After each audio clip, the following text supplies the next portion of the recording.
Good morning పిల్లలు. ఇప్పుడు మనం అంకెలను నేర్చుకుందాం. మీకు తెలుసా, భోలా అరణ్యంలో వెళ్తున్నప్పుడు ఒక అద్భుతమైన వనాన్ని చూశాడు. ఆ వనంలో చెట్లపై ఐస్ క్రీంలున్నాయి.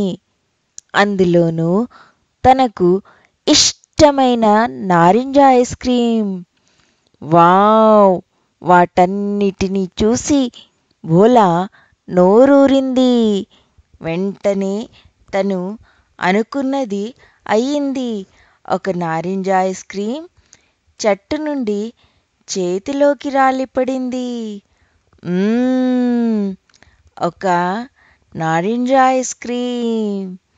అతడు దాన్ని చాలా సంతోషంగా తిన్నాడు. వావ్!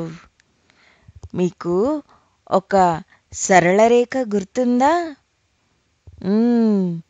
ఇదే సరళ రేఖ, ఒక నారింజ ఐస్ క్రీం. ఇప్పుడు మనం మన పుస్తకాలలో ఒకటిని ఎలా రాయాలో చూద్దాం. పై గీతపై ఒక చుక్క, కింది గీతపై ఒక చుక్క, పై చుక్క నుండి కింది చుక్క వరకు ఒక సరళ రేఖ. చూసారా ఎంత సులువుగా ఉందో? ఒక నారింజ ఐస్ క్రీం. ఇప్పుడు మనం ఒక చాక్లెట్ ఐస్ క్రీం రాద్దామా? పై చుక్క నుండి కింది చుక్క వరకు ఒక సరళ రేఖ. మళ్ళీ ఒకసారి చూడండి.